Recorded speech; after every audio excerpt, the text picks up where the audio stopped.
राजा के यहाँ बुद्ध का जन्म हुआ। पिता ने ज्योतिषियों को बुलाकर भविष्य पूछा। उन्होंने कहा, या तो ये सम्राट होगा और या तो ये साधु होगा। एक तरह से देखा जाए तो सच्चा सम्राट भीतर से साधु ही होता है। जब ज्योतिषियों की भविष्यवाणी राजा ने सुनी तो वे घबरा गए कि मेरा बेटा साधु हो जाए, ऐसा ठीक नहीं होगा। राजा ने पूछा, कोई उपाय बताएं, क्योंकि मैं चाहता हूं कि राजा का पुत्र राजा ही बने। ज्योतिषियों ने मैं कहा कि इसका लालन पालन व पूरा जीवन बड़ी सावधानी में बिताना होगा। अर्थात आपका पुत्र सिद्धार्थ कभी किसी बूढ़े व्यक्ति को न देखे, कभी किसी बीमार व्यक्ति को न देखे और कभी किसी मरे हुए व्यक्ति को न देखे। जब तक ऐसा होगा तब तक वे राजा ही बने रहेंगे। अगर ऐसा नहीं हुआ तो वे साधु बन जाएंगे। राजा शुद्धोधन ने अपने पुत्र सिद्धार्थ के लिए बढ़िया से बढ़िया, बड़े बड़े महल, अच्छे से अच्छा भोजन, दास दासियां और खाने पीने के सामान आदि वस्तुओं के ढेर लगा दिए। पिता ने पुत्र को सुख सुविधाओं में इतना उलझा दिया कि उसे बाहर का संसार याद ही नहीं आया। शुद्धोधन ने समझ लिया कि अब इतने सुखों के आगे साधु बनने का प्रश्न ही उपस्थित नहीं होता। वे निश्चिंत हो गए।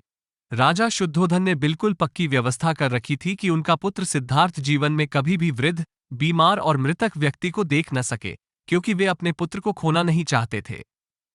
सिद्धार्थ का जीवन ऐश्वर्य और सुख सुविधाओं में बीत रहा था। विवाह हो जाने पर शुद्धोधन की आधी चिंता मिट गई। अब तो शादी हो गई, अब कहाँ जाएगा? अब तो मेरा पुत्र बंधन में बंध गया है। अब उसके कहीं जाने का सवाल ही नहीं उठता। 1 वर्ष बाद बेटे का भी जन्म हो गया। उसका नाम राहुल रखा गया। अब राजा शुद्धोधन को बिल्कुल पक्का विश्वास हो गया कि अब ये कहीं नहीं जा सकता। एक दिन सिद्धार्थ ने कहा कि पिताजी, आज तक मैंने कभी अपनी राजधानी नहीं देखी। एक सारथी को भी साथ में भेजा गया कि जाओ राजकुमार को राजधानी घुमा फिराकर लाओ। फिर भी राजा ने चाक चौबंद इंतजाम कर रखा था कि कहीं चूक ना हो जाए।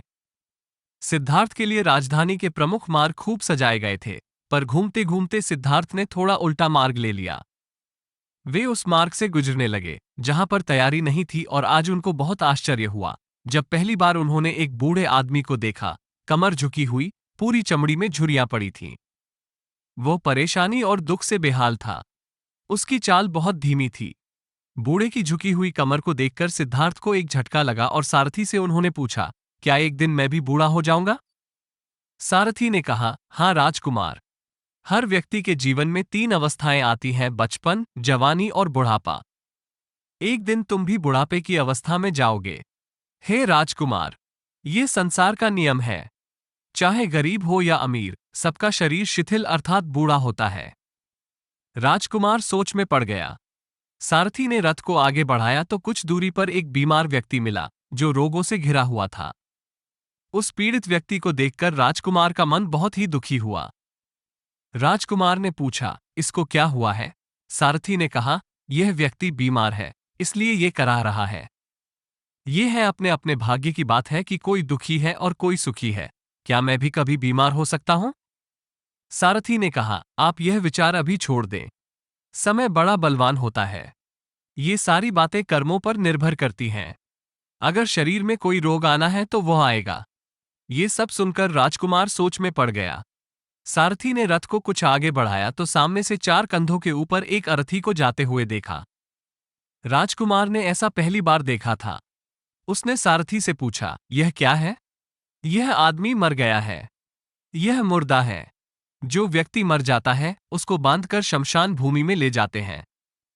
फिर वहां पर उसे जला दिया जाता है। राजकुमार ने कहा, क्या सबको मरना पड़ता है? हाँ, सबको मरना पड़ता है।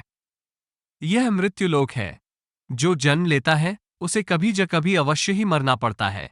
तो इसका मतलब ये हुआ कि ठीक इसी तरह से एक दिन मुझे भी मरना होगा। मेरी देह भी मुर्दा होगी और मुझको भी 4 कंधों पर उठाकर ले जाया जाएगा। मुझको भी ऐसे ही रस्सियों से बांधा जाएगा।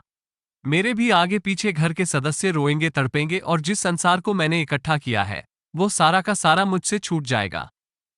इसका मतलब ये हुआ कि क्या एक दिन मैं भी मर जाऊंगा? क्या एक दिन यशोधरा भी मर जाएगी? क्या एक दिन मेरा राहुल भी मर जाएगा?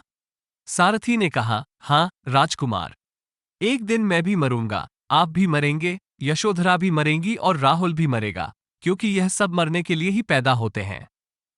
उस रात सिद्धार्थ सो न सके। सोचने लगे कि क्या संसार में इतना दुख है, रोग है, बुढ़ापा है, और ऐसे में मैं खा पीकर कैसे जी सकता हूं?